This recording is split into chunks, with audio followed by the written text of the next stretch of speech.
تم کیا کھاؤ گی؟ ہم؟ بتاؤ، میں تمہارے لیے وہی بناؤں گی۔ عشاء اسے تھوڑی سے تھامے بہت پیار سے پوچھ رہی تھی، جبکہ اب وہ قدرے نارمل ہو چکی تھی۔ چلو آؤ۔ وہ اس کا ہاتھ تھامے کچن میں آئی۔ وہ چھوٹی سی لڑکی ایک طرف بیٹھی اسے اپنا کام کرتے بہت غور سے دیکھ رہی تھی۔ عشاء، تم نے کوکنگ کب سیکھی؟ حنا کے الفاظ پر وہ مسکرا دی۔ تمہیں تو کھانا بنانا نہیں پسند تھا، وہ معصومیت سے بولی۔ دیکھ لو پھر، آخر میں نے سیکھ ہی لیا۔ وہ آدمی کون ہے جو تمہارے ساتھ تھا؟ وہ اپنے بالوں کو پیچھے کرتی اب سوال کر رہی تھی۔ وہ میرا شوہر ہے، عشاء نے گیس تیز کرتے کہا۔ شوہر؟ تم نے شادی کب کی؟ میں خود نہیں جانتی حنا، بس ایک دن یوں ہی بیٹھے بیٹھے ہو گئی، مجھے بھی پتہ نہیں چلا۔ اس کی بات سنتے وہ ہلکا سا مسکرائی۔ وہ بہت اچھا ہے، حنا نے مسکراتے کہا۔ اچھا، اور تمہیں کیسے پتا کہ وہ اچھا ہے؟ عشاء نے اسے مسکراتے دیکھا۔ کیونکہ اس نے مجھے سمجھایا تھا جب تم سو رہی تھی۔ اس نے کہا کہ میں ایک بہادر لڑکی ہوں، مجھے اب ہمت نہیں ہارنی اور بہادر بننا ہے۔ اس نے کہا کہ اس کے اور تمہارے ہوتے ہوئے مجھے کچھ نہیں ہوگا کبھی بھی۔ عشاء اس کے دونوں ہاتھ تھامتے اس کے قریب بیٹھی۔ بالکل ٹھیک کہا اس نے، تمہیں اب ہم کچھ نہیں ہونے دیں گے، بے فکر رہو۔ تم ٹھیک ہو نا؟ عشاء نے اس کے چہرے پر ہاتھ پھیرا۔ تم وہاں کیسے پہنچی حنا؟ کیا تم مجھے بتاؤ گی؟ جانتی ہو، وہ لوگ بہت برے تھے، انہوں نے مجھے بہت دنوں تک قید کر کے رکھا تھا، اور وہ عورت، وہ کہتی تھی کہ اگر میں نے اس کی بات نہ مانی تو وہ مجھے مار دے گی۔ حنا، عشاء نے بڑھ کر اسے گلے لگایا۔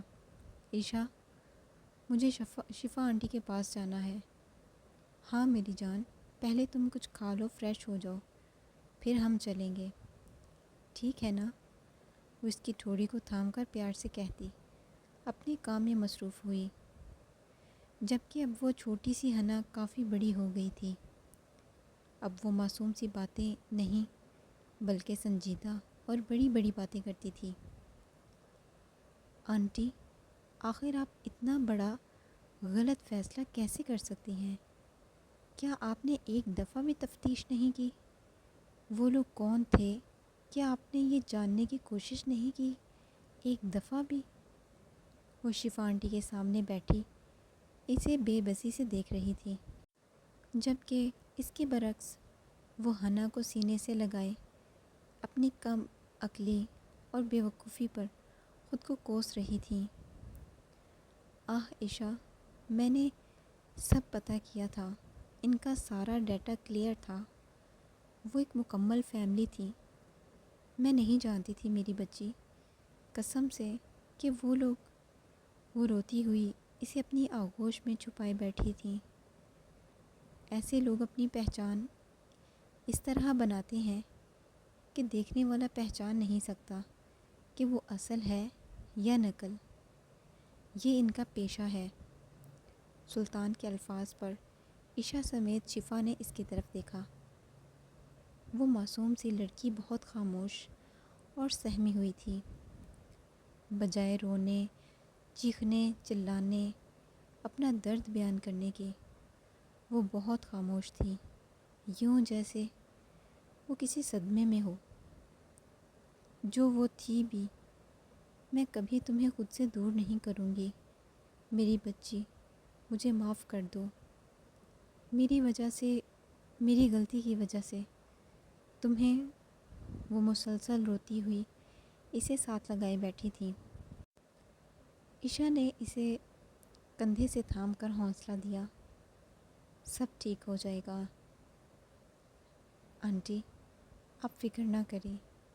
شفا آنٹی نے ایک نگاہ اپنے سامنے ایک خوبرو شخص کو دیکھا جو ونڈو کی طرف رخ کیے پینٹ کی جیبوں میں ہاتھ ڈالے کھڑا تھا۔ اس کے فون کی گھنٹی بجی۔ اور وہ کمرے سے باہر نکلا۔ عشا، وہ کون ہے؟ شفا نے سوالیہ نگاہ سے اسے دیکھا۔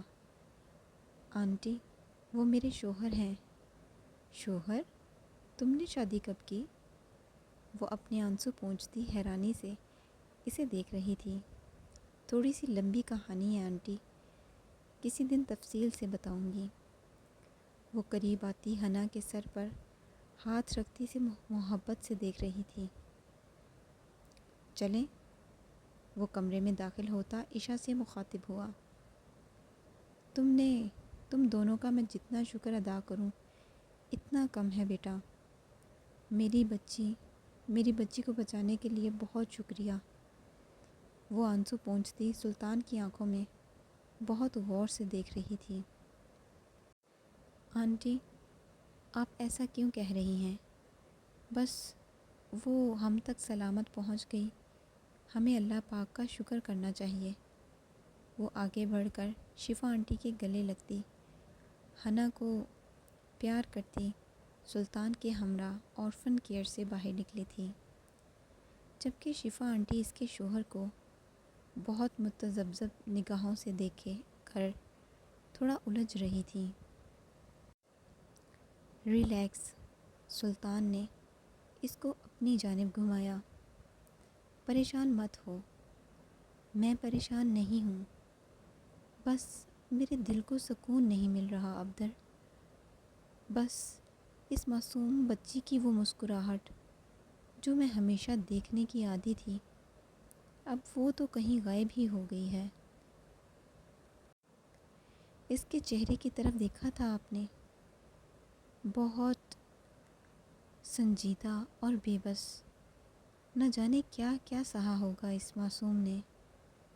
سوچتے ہی میرے دل میں اتنی شدید جلن ہوتی ہے کہ اس کی آنکھوں نے ایک ننھا سا آنسو رخسار پہ بہہ نکلا۔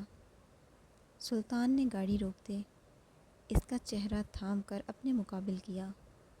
میری گڑیا، تمہیں تو خوش ہونا چاہیے کہ وہ زندہ سلامت ہے اور بالکل ٹھیک ہے۔ تم نہیں جانتی کہ وہ جہاں پھنس چکی تھی وہاں پر ان معصوم لڑکیوں کے ساتھ کیا کیا ہوتا ہے۔ یہ تو اس کی قسمت تھی کہ وہ ٹھیک ہے، بالکل ٹھیک۔ اپنے دماغ سے یہ سوچ نکال دو، وہ ٹھیک ہو جائے گی، اسے وقت دو۔ وہ اس کے ماتھے سے سر ٹیکیے اپنی عادت کے برعکس بہت نرمی سے اسے سمجھا رہا تھا۔ تم جب چاہو اس سے مل سکتی ہو، جب تم کہو گی۔ وہ جانتا تھا کہ اس وقت وہ اسے بس ایسا ہی کچھ سننا ہے جو اسے سکون دے، جس سے اسے خوشی ملے۔ وہ اسبات میں سر ہلاتی گہری سانس بھر گئی۔ سلطان نے اس کے سر پر تھپکی دیتے ڈرائیونگ سٹارٹ کی۔ وہ ضدی، خڑوس اور مٹھاس سے کوسوں دور شخص ایک چھوٹی سی لڑکی کی خاموشی کو دل سے محسوس کر رہا تھا۔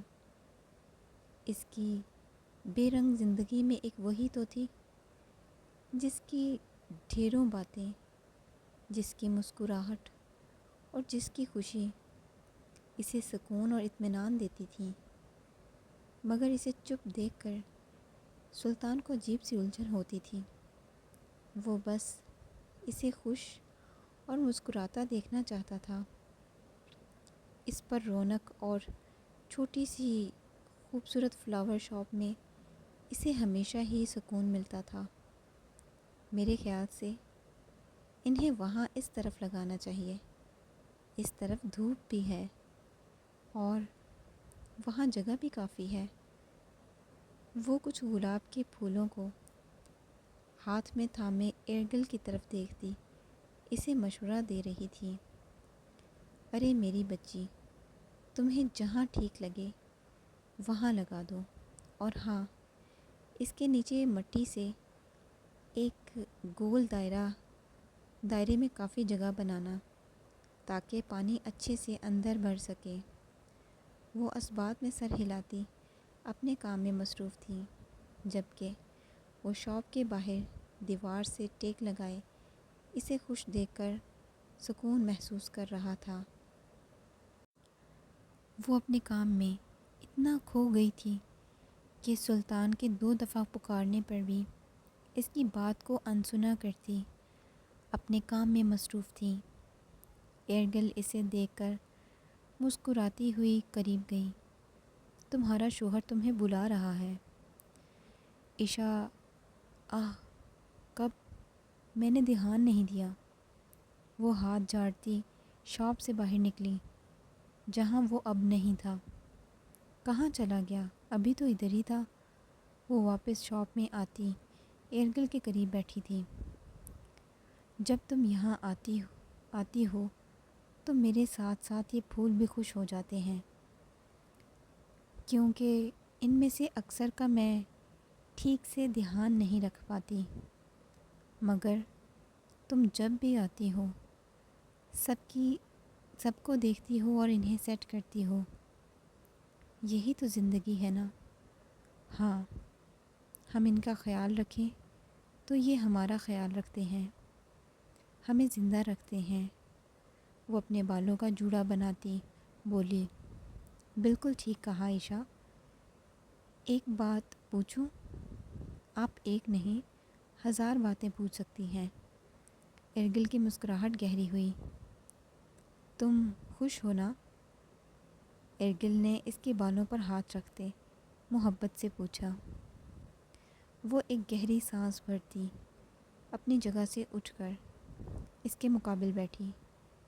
میں سب اپنا چکی ہوں ماں، سب کچھ، اس کی ہر ایک شخصیت، ہر ایک روپ۔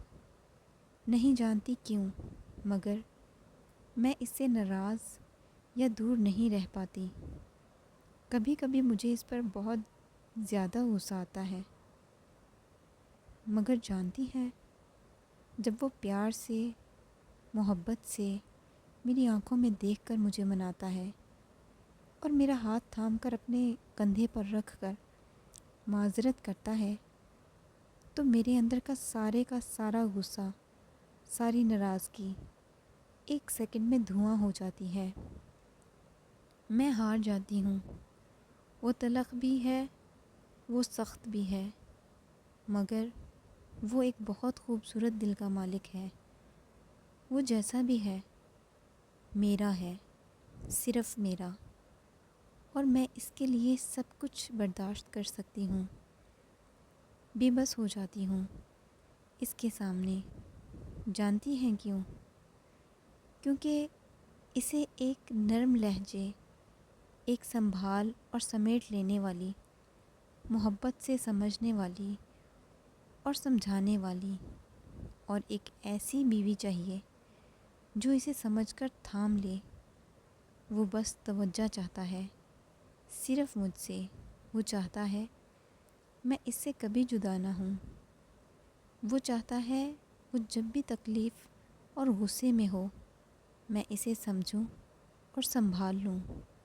وہ بظاہر تو ایک کٹور اور سخت انسان ہے، مگر وہ اندر سے ایک چھوٹے سے بچے کی طرح ہے جو محبت اور توجہ چاہتا ہے، اور میں اسے وہ سب دوں گی جو اس کی زندگی کو نارمل اور خوشیوں سے بھرپور بنا دے، چاہے اس کے لیے مجھے کچھ بھی سہنا پڑے۔ میں اپنے ابدر کے لیے سب سہ لوں گی۔ وہ بول رہی تھی جبکہ ایرگل کی آنکھوں میں آنسو آئے۔ اس چھوٹی سی لڑکی کی اتنی بڑی اور سمجھدار باتیں سنتی اس مضبوط شخص کے لیے دل سے خوش ہو رہی تھی۔ میری بچی، تم واقعی ایک اعلیٰ ظرف لڑکی ہو، ایک مضبوط اور دل سے ہر رشتہ نبھانے والی۔ میں بہت خوش ہوں، تمہارے لیے بھی اور تمہارے شوہر کے لیے بھی، کہ اسے تم ملی۔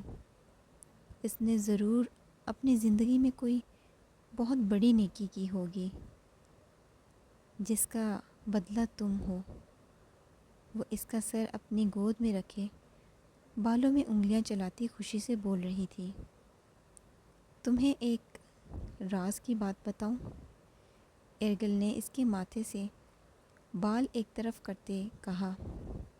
جی ضرور بتائیں۔ وہ سیدھی ہوئی۔ مردوں کو نا تھوڑی سی احمق عورتیں پسند آتی ہیں۔ جانتی ہو کیوں؟ عشا نے نفی میں سر ہلایا۔ کیونکہ مرد ایک بادشاہ ہوتا ہے۔ وہ ہر فیصلے خود کرنے کا اختیار رکھتا ہے۔ وہ ہمیشہ خود کو بہتر اور مکمل فیصلہ کن سمجھتا ہے، جب اس کے مقابل ایک آزاد خیال اور فیصلہ کن عورت ہو جو ہر فیصلے کرنے اور ہر کام میں اپنی رائے سے چلائے، اس کی برابری میں خود کو کم نہ سمجھے، تو ایسی عورت مرد کو بالکل بھی نہیں بھاتی، کیونکہ وہ اس کے ضمیر کو چیلنج کر رہی ہوتی ہے۔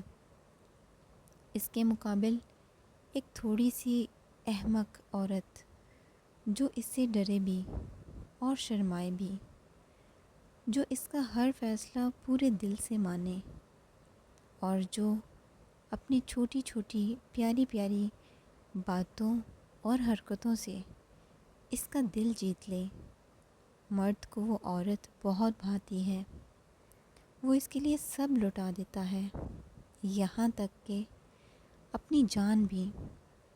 ایرگل کی بات سنتی وہ شریر سا مسکرا دی۔ میں سمجھ گئی ماں۔ وہ ہنسی دبائے اب بہت کچھ سمجھ چکی تھی۔ اس لیے مردوں کو تھوڑی احمق عورتیں پسند آتی ہیں۔ ذرا سی سمجھدار اور خود پرست عورت سے وہ چڑھتا ہے۔ شاپ کے دروازے پر نوک ہوا تو دونوں نے بیک وقت دیکھا۔ اس کا وہ نکما شوہر بلو کلر کی شرٹ اور سفید پینٹ پہنے، بالوں کو ہمیشہ کی طرح بے ترتیب کیے اپنی پوری شان لیے کھڑا تھا۔ عشا نے اسے دیکھ کر ایک بھرپور مسکراہٹ لبوں پر سجائی۔ ارے بیٹا وہاں کیوں کھڑے ہو؟ اندر آؤ۔ بہت شکریہ، مگر اب چلنا چاہیے۔ اس کا اشارہ سمجھتی وہ اپنا حجاب درست کرتی۔ اب اپنی پیاری سی ماں سے اجازت طلب کر رہی تھی۔ جلدی آنا میری بچی، میں تمہارا بہت انتظار کرتی ہوں۔ اور میں بھی، وہ اس کے ہاتھ تھامے محبت سے بولی۔ اور ہاں میری بات پر غور کرنا۔ ایرگل نے اسے شرارت سے آنکھ مارتے خبردار کیا تو وہ اپنی دیہاتی اسباب میں سر ہلا گئی۔ چلیں؟ عشا نے مڑتے اس کی طرف دیکھتے کہا۔ سلطان نے ہاتھ سے اسے آگے چلنے کا اشارہ کیا۔ وہ شاپ سے باہر نکلی، جبکہ وہ مسکراہٹ لبوں پر سجائے بھی بھرپور نگاہ سے اسے دیکھتا اس کے پیچھے پیچھے چل رہا تھا۔ وہ ڈرائیونگ کے دوران بار بار اسے دیکھتا، جو آج بہت خوش لگ رہی تھی۔ وہ بھی خوش تھا۔ وہ ایرگل کی شاپ سے نکلے تو شام ہر طرف پھیل چکی تھی۔ اسے گھر کی طرف سے مخالف سمت جاتے دیکھ کر عشا نے سوالیہ نظروں سے اسے دیکھا۔ ہم گھر نہیں جا رہے کیا؟ فی الحال تو نہیں، سلطان نے بالوں میں ہاتھ پھیرتے ہوئے کہا۔ تو پھر کہاں؟ جہاں دل چاہے۔ وہ اس کا ہاتھ تھام کر اپنے دل کے مقام پر رکھتا دھیرے سے بولا۔ شہر سے کچھ فاصلے پر ایک لمبی اور خالی سڑک پر وہ اس کے ہمراہ بے مقصد گاڑی دوڑاتا ہوا جا رہا تھا۔ سلطان نے اسٹیئرنگ کے قریب لگا ایک چھوٹا سا بٹن پریس کیا تو گاڑی کی چھت پر لگا ایک چھوٹا سا ڈور اوپن ہوا۔ عشا نے چہک کر اسے دیکھا۔ سلطان نے اسے اشارہ کرتے گاڑی کی سپیڈ بڑھائی۔ وہ ایک دم سے اچھلتی اپنا حجاب اتار کر اسے تھماتی اپنی جگہ سے اٹھ کھڑی ہوئی۔ اس کا آدھا وجود اس چھوٹے سے اوپن ڈور سے باہر ہوا میں لہرا رہا تھا۔ تیز ہوا سے اس کے بال پاگلوں کی طرح ہوا میں رقص کر رہے تھے۔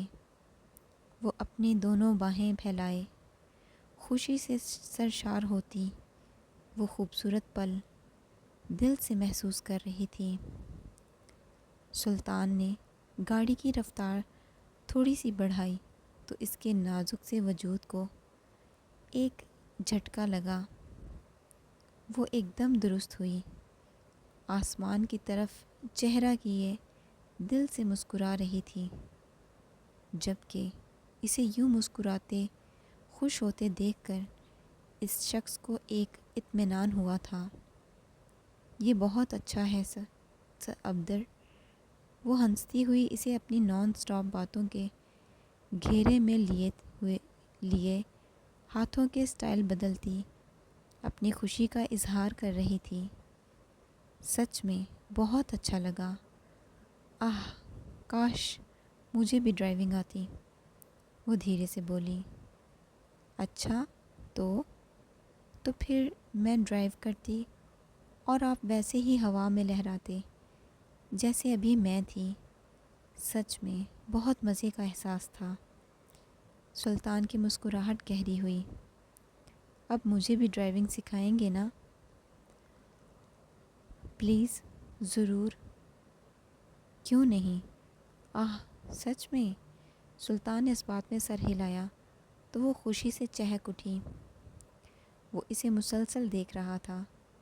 وہ ایک بچے کی طرح خوش ہوتی اپنی خوشی کا اظہار کر رہی تھی۔ اس شخص کو وہ خوش ہی تو چاہیے تھی۔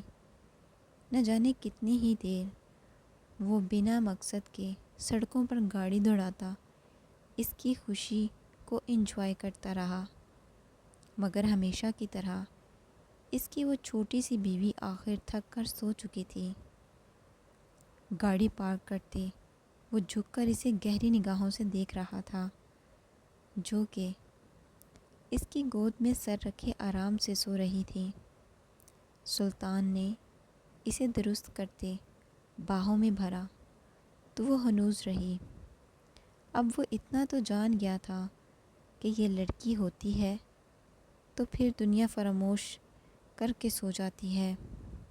سلطان کو اس کے نیند پر رشک ہوا تھا، ایک ایسی ہی پرسکون بے فکر نیند وہ بھی چاہتا تھا۔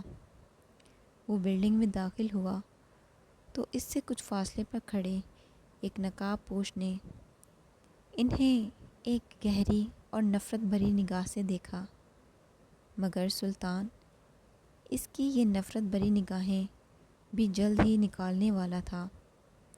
اس پر کمبل درست کرتا وہ اس کے قریب زمین پر گھٹنوں کے بل بیٹھا اسے بہت محبت بھری نگاہ سے دیکھ رہا تھا۔ وہ جھکا اور اس کے رخسار پر لب رکھتا مسکرایا۔